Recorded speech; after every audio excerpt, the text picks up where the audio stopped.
खबर जनपद देहरादून से, जहां मुख्यमंत्री पुष्कर सिंह धामी ने शनिवार को गांधी पार्क देहरादून में कारगिल विजय दिवस के अवसर पर शहीद स्मारक पर पुष्प चक्र अर्पित कर कारगिल शहीदों को श्रद्धांजलि दी।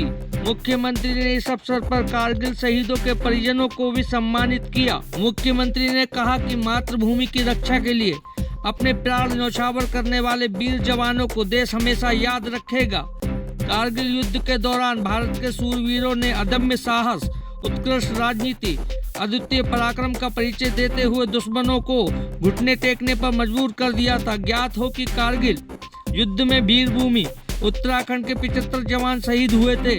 सीएम पुष्कर सिंह धामी ने कहा कि जवानों का मनोबल बढ़ाने के साथ ही हाल ही में प्रधानमंत्री के नेतृत्व में सेना के ऑपरेशन सिंदूर के माध्यम से मात्र 4 दिनों में पाकिस्तान को घुटनों के बल लाकर खड़ा कर दिया था। आपको बता दें कि बीती रात राज्य सरकार ने शहीदों के आश्रितों को मिलने वाली अनुग्रह राशि को 10 लाख से बढ़ाकर 50 लाख रुपए कर दिया है।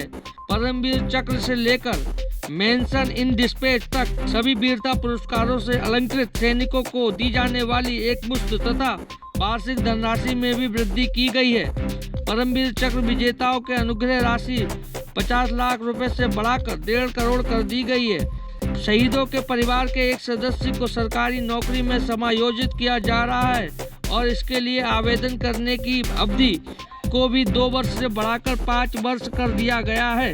राज्य में वीरता पुरस्कार प्राप्त सैनिकों और पूर्व सैनिकों के लिए परिवहन निगम की बसों में यात्रा की निःशुल्क व्यवस्था के साथ ही सेवारत व पूर्व सैनिकों हेतु 25 लाख रुपए तक की संपत्ति की खरीद पर स्टाम्प ड्यूटी में 25% की छूट भी प्रदान की जा रही है। ज्ञात हो कारगिल युद्ध में सैकड़ों जवान शहीद हुए, जिनमें उत्तराखंड राज्य के 75 जवान शहीद हुए थे। इनमें 31 जवान जनपद देहरादून क्षेत्र के थे। उत्तराखंड प्रदेश के अब तक 1831 जवान शहीद हुए हैं, जिनमें से 1528 जवानों को वीरता पुरस्कार मिला है। 344 विशिष्ट सेवा पदक उत्तराखंड के वीर जवानों को मिले हैं। 3/4 जिया अभिनंदन और स्वागत। श्रीमती हेम कुमारी, बहुत सम्मान और स्वागत, अभिनंदन और बंधन। हम श्रीमती तेंजिंग सांगमू, माता ट्रेनी स्वर्गीय तेंजिंग नाम का भाई विकास, स्वागत और सम्मान। सुबेदार मेजर ऑनरेरी कैप्टन पद्मनाभम, सेना मेडल ऑपरेशन विजय, स्वागत और सम्मान करते हुए माननीय मुख्यमंत्री और तमाम उपस्थिति। Air commander A K.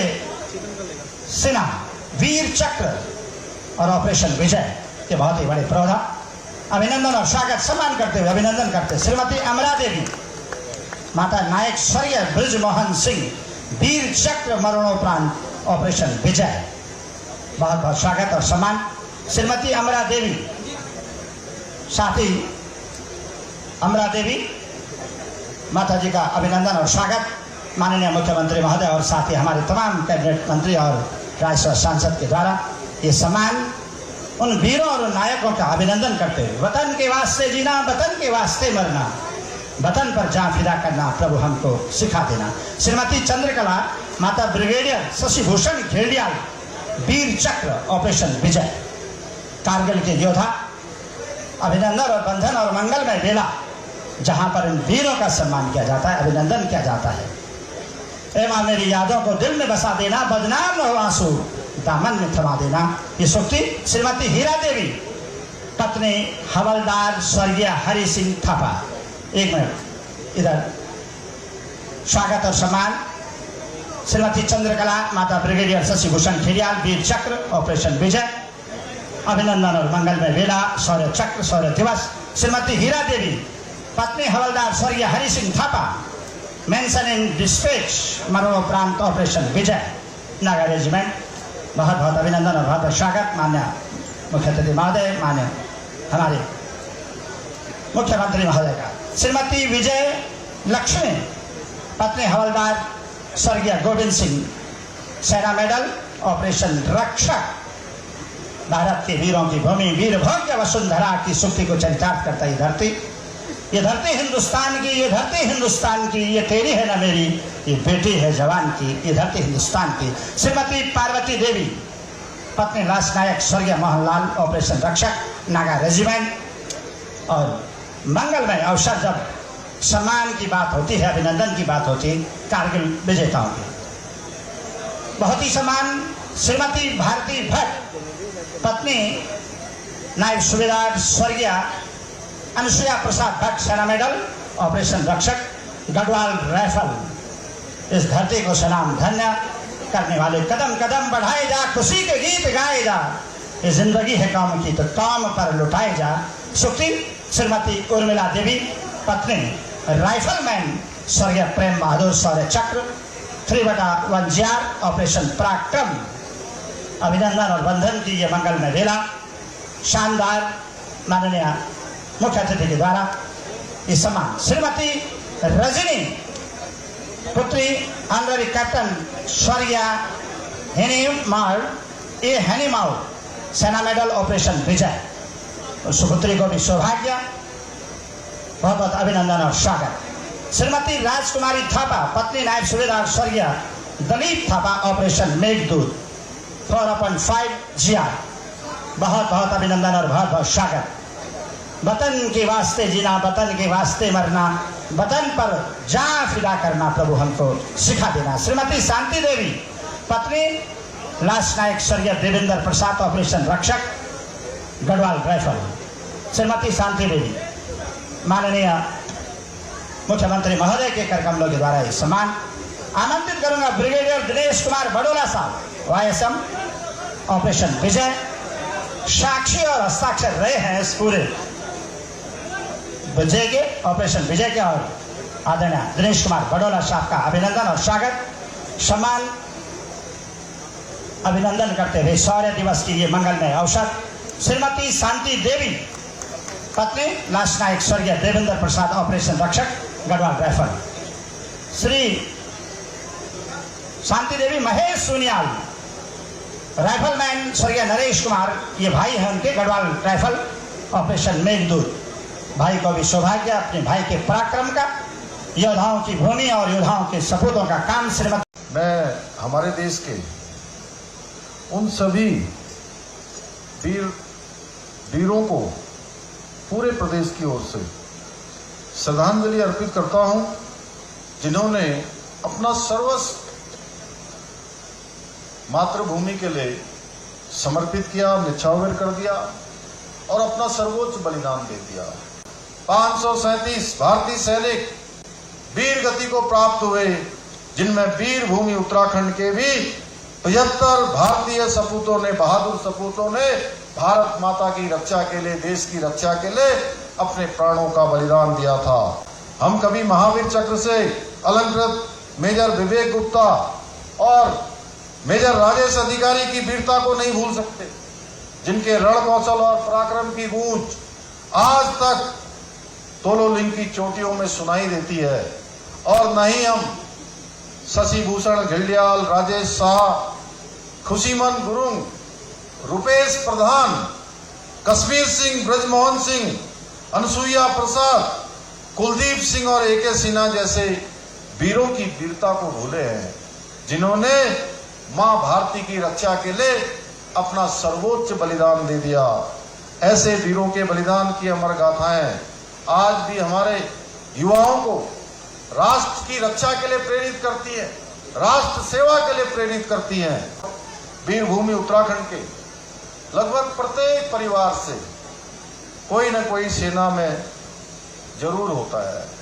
हमारी पराक्रमी सेना ने ऑपरेशन सिंदूर के माध्यम से किस प्रकार पाकिस्तान को 4 दिनों के अंदर ही घुटनों के बल लाकर खड़ा कर दिया था भाइयों बहनों, और उनको संधि की भीख मांगनी पड़ी थी।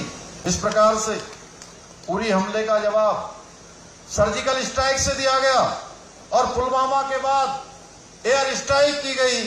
उसी प्रकार पहलगाम के आतंकी हमले के बाद ऑपरेशन सिंदूर के द्वारा दुश्मनों को अच्छे से बता दिया गया कि भारत की बहन बेटियों के सिंदूर को उजाड़ने वालों के खानदानों के नामो निशान मिटा दिए जाते हैं। तो मैं आप सबको बताना चाहता हूं कि अभी मैं इसी जुलाई माह की 5 तारीख को मैंने टनकपुर से कैलाश मानसरोवर यात्रियों के पहले दल को रवाना किया और मैंने उनसे पूछा कि इस बार आपका कितने दिन का समय लग रहा है, कैलाश मानसरोवर से आप लोग अपने दर्शन करके वापस लौटेंगे। तो उन्होंने कहा कि पहले की अपेक्षा हमको बहुत सुविधा भी हो रही है, हमारा समय भी बच रहा है कि 7 दिन का जो मांगती टोला से लेकर गुंजी तक का सड़क और उससे आगे लिपुलोक तक जाने वाला सड़क, उसका निर्माण प्रधानमंत्री मोदी जी के कार्यकाल में हो गया, जिसके कारण से 7 दिन जो पैदल हमको यात्रा करनी पड़ती थी, अब वो कल 5-6 घंटे में सड़क से पूरा हो जाया करेगी। हमारे यहीं से जो न्यू लिपुलोक बना है, न्यू लिपुलेक का नया लिपुलेक बना है, उस नए लिपुलेक से आप सभी भारत की सीमा से, जिनका नाम हम हर क्षण लेते हैं, हर पल लेते हैं, भोलेनाथ कैलाश का दर्शन भी हम यहां से कर सकते हैं। भाइयों बहनों, आदरणीय प्रधानमंत्री जी के मार्गदर्शन में हमारी राज्य सरकार भी सैनिकों और सैनिकों के परिवारों के कल्याण के लिए पूरी तरह से प्रतिबद्ध होकर काम कर रही है कि किसी की जान की कोई कीमत नहीं होती है। ये केवल एक सम्मान है, हमारी भावना है, और उसी भावना को प्रदर्शित करते हुए हमने 10 लाख रुपए की अनुग्रह राशि को बढ़ाकर 50 लाख रुपए करने का निर्णय लिया। वहीं सेना में परमवीर चक्र से लेकर मेंशन इन डिस्टिंक्शन तक सभी वीरता पुरस्कारों से अलंकृत सैनिकों को दी जाने वाली एक मुश्त तथा वार्षिक धनराशि में भी अभूतपूर्व वृद्धि की है। इसके साथ ही हमने बलिदानियों के परिवार के एक सदस्य को सरकारी नौकरी में समायोजित करने का भी निर्णय लिया था, और इसके साथ ही सरकारी नौकरी के लिए आवेदन करने के लिए जो समय सीमा थी, 2 वर्ष की समय सीमा, उसको बढ़ाकर हमने 5 वर्ष कर दिया है। यही नहीं, हम प्रदेश में बलिदानियों के आश्रितों के लिए नौकरी पूर्व प्रशिक्षण तथा पुत्री विवाह अनुदान जैसी अनेक योजनाएं संचालित कर रहे हैं। राज्य में वीरता पुरस्कार प्राप्त सैनिकों और पूर्व सैनिकों हेतु सरकारी बसों में यात्रा की निःशुल्क सुविधा करने के साथ साथ सेवारत व पूर्व सैनिकों हेतु 25 लाख रुपए की संपत्ति की खरीद पर स्टाम्प ड्यूटी में 25% की छूट भी प्रदान की जा रही है। इसके अतिरिक्त हमारी सरकार द्वारा यहीं देहरादून में प्रदेश के शहीदों की स्मृति में गुनियाल गांव में एक भव्य सैन्य धाम का निर्माण किया जा रहा है। वह भी हमारा लगभग पूरा होने जा रहा है और बहुत जल्दी आप सबकी उपस्थिति में उसका लोकार्पण भी हो जाएगा। और यह सैन्य धाम हमारे उत्तराखंड के वीर सैनिकों की बहादुरी और बलिदान की जीवंत कथा के रूप में, एक जीवन गाथा के रूप में स्थापित होगा। यही नहीं, हाल में हमने खटीमा और टनकपुर के बीच भी एक सैनिक सम्मेलन में, जिसमें हमारे सैनिक कल्याण मंत्री जी भी थे और भी हमारे हजारों की संख्या में सैनिक और उनके परिजन वहां उपस्थित हुए थे, उसी में हमने घोषणा की थी कि एक भव्य सैनिक स्मारक बनाने की भी हमने घोषणा की है। हमारी सरकार ने 2022 में परमवीर चक्र से सम्मानित वीरों को दी जाने वाली अनुग्रह राशि को 30 लाख रुपए से बढ़ाकर 50 लाख रुपए करने का भी निर्णय लिया था। और कल ही हमने इस कारगिल विजय दिवस की पूर्व संध्या पर इस राशि को 50 लाख रुपए से बढ़ाकर शासनादेश भी निकल गया है। मेरा मानना है कि हमारे वीर बलिदानियों के त्याग और समर्पण का कोई मोल नहीं है, लेकिन राष्ट्र के प्रति उनके योगदान को उचित सम्मान देना हम सभी का कर्तव्य है। चाहे हम समाज के क्षेत्र में काम करते हैं, चाहे हम किसी भी क्षेत्र में काम करते हो, हमारे अंदर ये भावना आनी चाहिए कि जो सैनिक देश के लिए अपने बलिदानों का अर्पण करते हैं, उनका सम्मान हर दृष्टि से होना चाहिए। ये जन जन के माध्यम से होना चाहिए। आज कारगिल शौर्य दिवस के विशिष्ट अवसर पर मैं आप सभी को विश्वास दिलाना चाहता हूं कि हमारी सरकार अपने विकल्प रहित संकल्प के साथ इसी प्रकार सैनिकों, पूर्व सैनिकों एवं बलिदानियों के आश्रितों के हितों के लिए निरंतर कार्य करती रहेगी। इसी के साथ अभी गणेश जोशी जी ने कहा कि इनके पास भी और बहुत सारे मेरे पास भी ये सारे आवेदन आए हुए हैं, जहां पर इन्होंने कहा है कि हमारे सीमांत जनपद चमोली में कालेश्वर में ECHS एवं विश्राम गृह बनाया जाना चाहिए, वहां की आवश्यकता है। मैं आज ये घोषणा करता हूं कि हमारे सैनिकों और सैनिक कल्याण विभाग और मंत्री जी के मांग के अनुरूप जनपद चमोली के कालेश्वर में ECHS एवं सैनिक विश्राम गृह का निर्माण किया जाएगा। इसी प्रकार नैनीताल में सैनिक विश्राम गृह बनाया जाएगा, मैं इसकी भी घोषणा करता हूं। शीघ्र ही उपनल के माध्यम से पूर्व सैनिकों को विदेश भेजा जाएगा, उसमें से नौकरी के लिए, उसमें से 50% सिविलियन भी होंगे। अभी तक उपनल के माध्यम से 22,500 लोगों को रोजगार मिला है। जल्दी ही हम उनके विनियमितीकरण की प्रक्रिया हमारे मंत्रिमंडल में पहले से हम लोगों ने निर्णय ले लिया है, जल्दी उसको भी हम आगे करेंगे।